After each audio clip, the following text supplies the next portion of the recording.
without putting nitrous on it, and I have changed everything into kilometers per hour to try and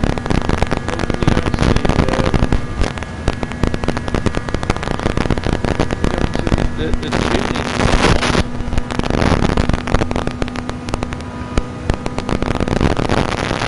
Gearing's in kph and it doesn't change it for miles per hour, which is a bit weird considering how big the American market is.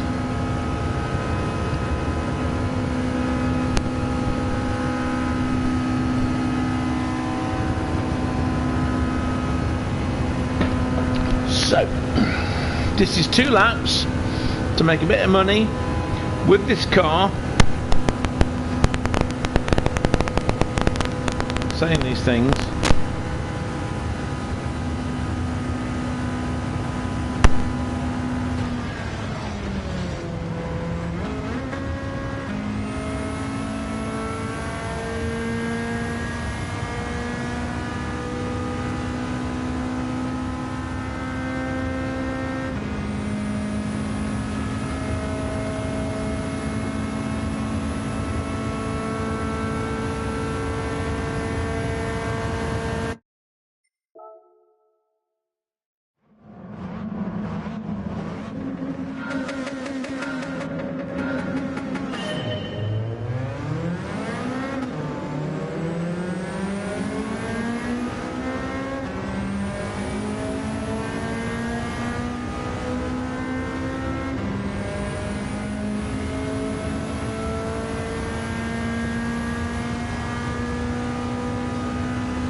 Hello?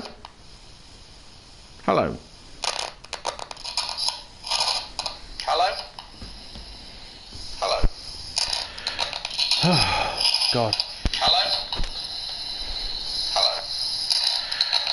Oh, God. Hello? No, this is terrible. This is absolutely terrible. I'm not doing this.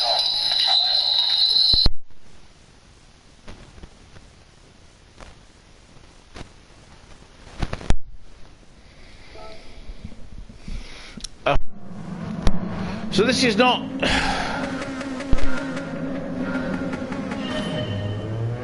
This is one of the big problems I've ever had with my streaming time. It has been audio. Alright, so let's try again. The point of this is for me to address the issue with DTR Richie Roo, my friend, gorgeous, wonderful, fantastic Richie, from Dublin area when he completely humiliated me, and has advertised the fact that he humiliated me when I had a 1,006 horsepower V8 Corvette, which I was very proud of because it was very much faster than a Nissan GTR, which Richie was very, very proud of being the fastest car to go on this circuit. And then he totally destroyed me. I mean, he completely destroyed me. He did. There's no bones about it. I'm not embarrassed. Well, I'm embarrassed, but not because of ego. I'm embarrassed because he had a bloody... His car wasn't a bit faster.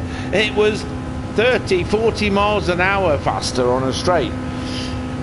And it has 1135, I think, horsepower in a Nissan Silvia, which we know as a Nissan... I've forgotten the name of it. Oh my god, that's no good. 200SX. And so it was light, it's slippery, but he had a replacement engine, which I guess he got from the lottery because you can't buy them. So I've got the next generation of Nissan Silvia here right now. Let me just get around this corner, I'll show what it looks like. And I've got the maximum horsepower I can get from it without putting nitrous on it, and it's like 389 horsepower, not 1135. You have to get a replacement engine. So I've played around with this a bit, and you know, it takes a bit to get like downforce on, enough on downforce on the back to be able to to be able to get around this track, make a few mistakes, and then not spin, which is why I've had to restart this thing a few times because I'd screwed up. Because I am not on my rig, I can feel no steering feedback. I am in mid-air with my force feedback, not force feedback, what the hell is it called? Oh god, I forgot what it's called.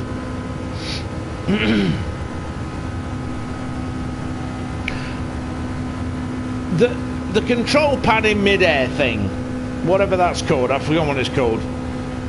Brain's gone. No, I'm trying to do something else. Right, okay. I'm just trying to make sure that it sounds okay. I did a stream the other night, stupidly,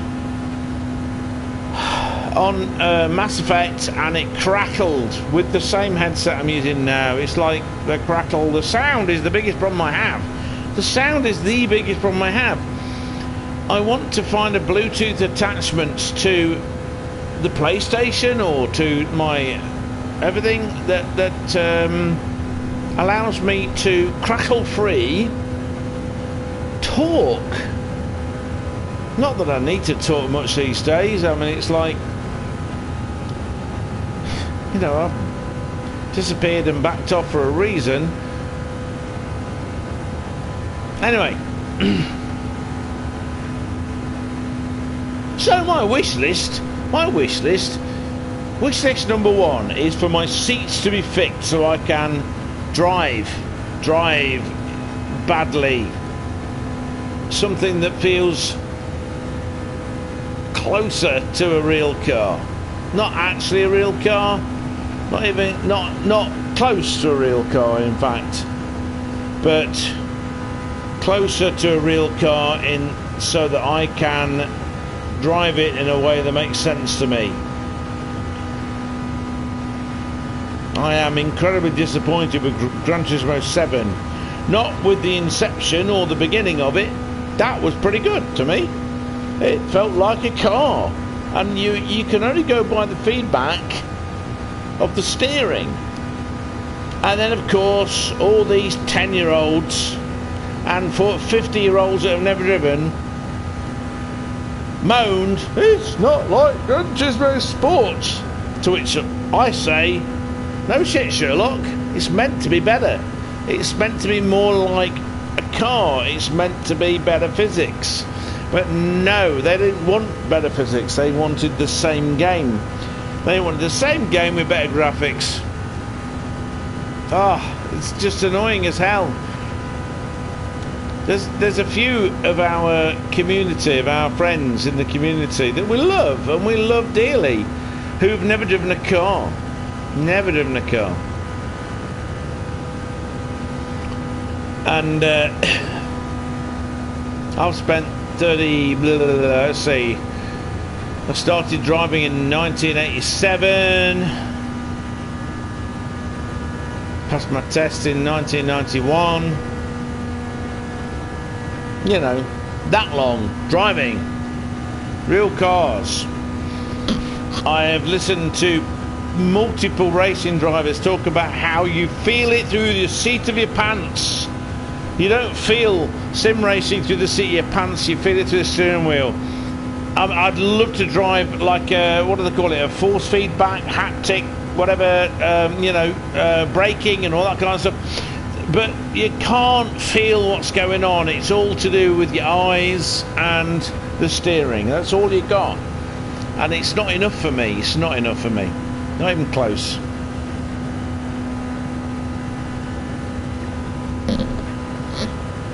So I do not pretend to be brilliant at sim racing. That's why I don't pretend to be brilliant at sim racing, is because I know I am better at driving a real car. Much better. Much, much better.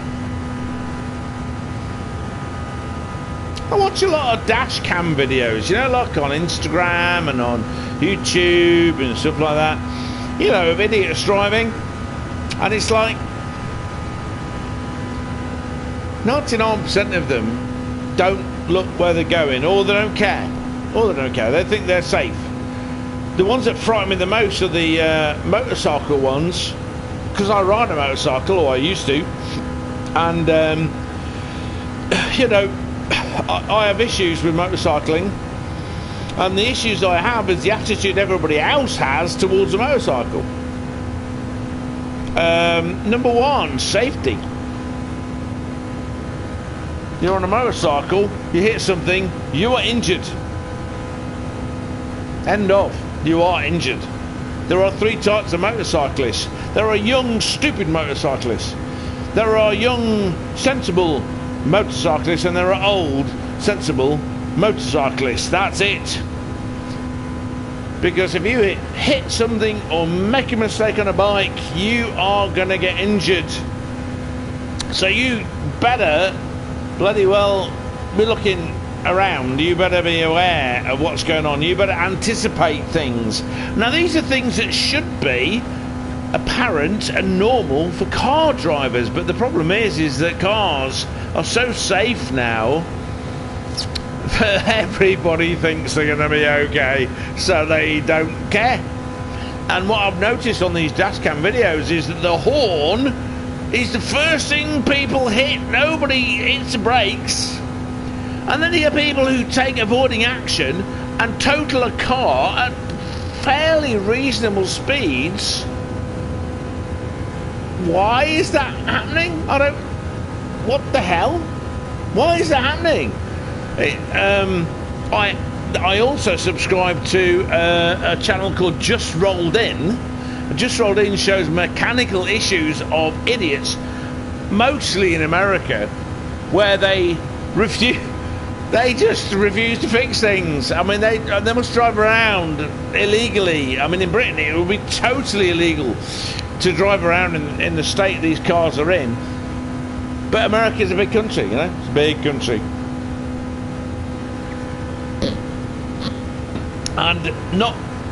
And some of their police are too busy trying to get convictions for, I don't know, speeding or sitting in a car. You know, I watch these sort of audit videos. Someone's sitting in a car, looking at a view, and a copper comes along and goes, "We've had a phone call." Bullshit. You've had a phone call from who? A seagull?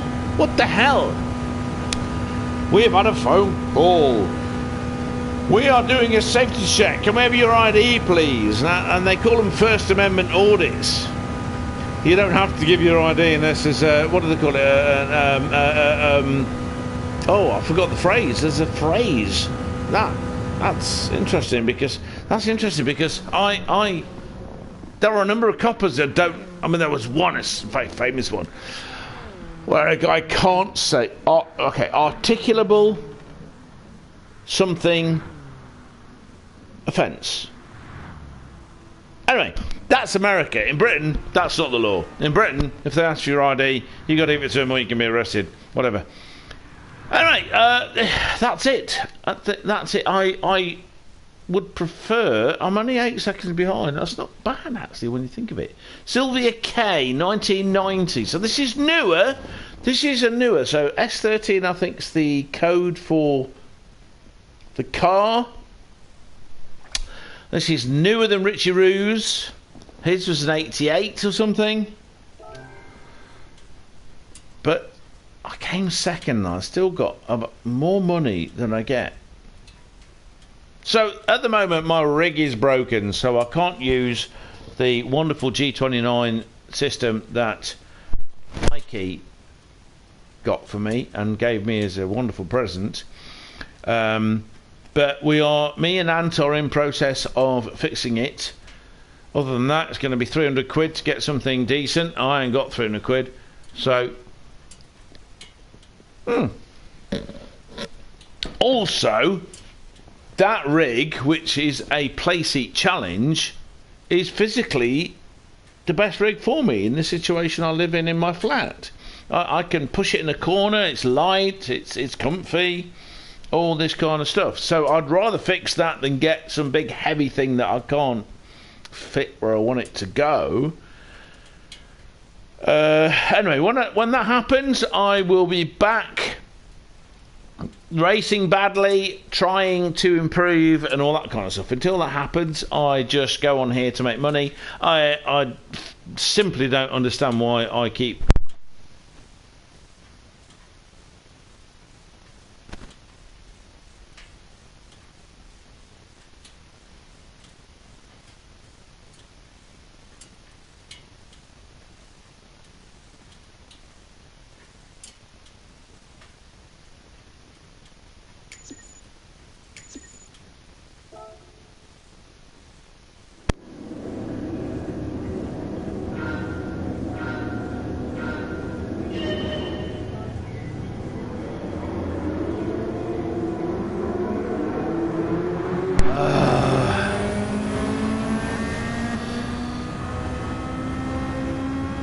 I made it white because it's Japanese, and that is the colour of Japan, white. Germany, until the Mercedes team realised they were overweight, so they stripped all the paint off and made them.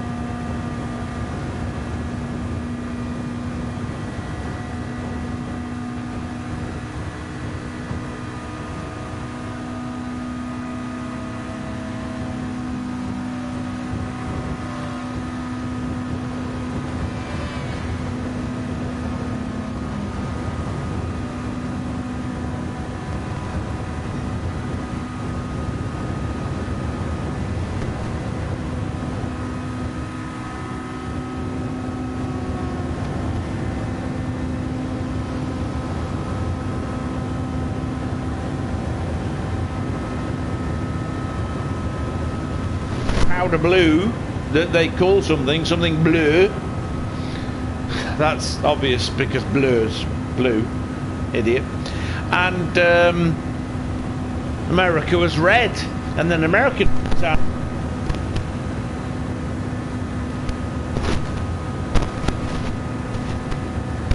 And from this point onwards, if they're racing, it should be Rosso Corsa. And it's taken me about 30 years to go Rosso instead of Rosso. Anyway, this is not happening. So that's it. That's the lot. Get lost or no, don't say get lost, Andrew, until let me just show you. Okay, I just want to show you. So Richie Roo in the last generation of this car was getting 1,135 horsepower, and you can see how well that went. So it is light, it's 934 kilos, and it has 383 horsepower. So you add 900 odd onto that, 800, it's going to go very well. Richie Roo was telling me he was getting 300 and something horsepower. 300 and something miles per hour. I was getting just over 200 there. It's fair enough. You got to remember that as speed increases, the square of. So, good night, everybody. Thank you for not joining me. And I don't actually. Richie, you wanking twat! Oh, you. What am I?